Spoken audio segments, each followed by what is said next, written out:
Hello বন্ধুরা, আবারও চলে এসেছি আর একটা বড় ভিডিও নিয়ে। আজকের ভিডিওটা দেখুন কেমন হয়েছে। সকালবেলায় আমরা ব্রেকফাস্টে সব আজকে কলা পাউরুটি বাটার দিয়ে মাখিয়ে খাওয়া হয়েছিল সকালে সবাই। এই ছেলে রেডি করছে, পাউরুটিগুলো এতটাই নরম ছিল যে কাটাই যাচ্ছিল না। ওই আস্তে আস্তে পিচ করে করে কাটছিল, কেটে গরম করে তবে বাটার মাখিয়েছিল। তা সকালবেলায় কে কী ব্রেকফাস্টে রাখো তোমরা কমেন্টের মাধ্যমে জানালে খুশি হব। তা দেখো আজকে এই সব কমপ্লিট হয়ে গেল, এই পিচ করা কমপ্লিট। এবার বাটার মাখিয়ে সবাইকে ওই দিচ্ছিল। আজকে সকালবেলায় ওই পরিবেশন করলো।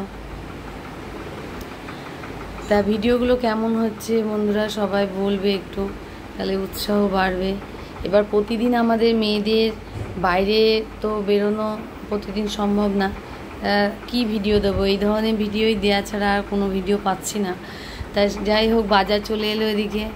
বাজার থেকে মিষ্টি কুমড়ো ডাঁটা নিয়ে এসেছিলো। আগের দিনেরগুলো আমাদের বাড়ির ছিল, আজকেরটা কেনা ছিল। এই যে কতগুলো কাছাকাছি জমে গিয়েছে। আবার এই যে পনির হয়েছে আজকের মেনুতে, দুপুরে পনির হয়েছে পটল দিয়ে আলু দিয়ে। আর এই যে কচি আমরা ঝোল হয়েছে। আর এদিকে ওই মিষ্টি কুমড়ো ডাঁটা দিয়ে আলু দিয়ে মিষ্টি কুমড়ো দিয়ে পটল দিয়ে সব দিয়ে একটা তরকারি হয়েছে। ভাত গরম গরম নেমে গেল। কাঁঠালি আটি ভাজা খুব প্রিয় তোমাদের দাদাভাইদের, ও খুব ভালোবাসে। এই যে সব কমপ্লিট হয়ে যাওয়ার পর আমার সব পরিষ্কার পরিচ্ছন্ন কমপ্লিট হয়ে গেল। বাইরে প্রচণ্ড বৃষ্টি হচ্ছে, তা আমি একটু ছাদে দেখতে গেলাম যে গাছগুলো কি হচ্ছে।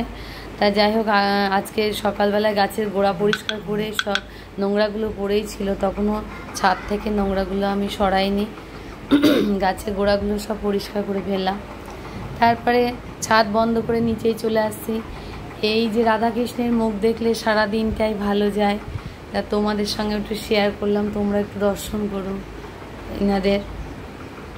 তা কেমন হয়েছে আজকে ভিডিও অবশ্যই জানাবে। টাটা।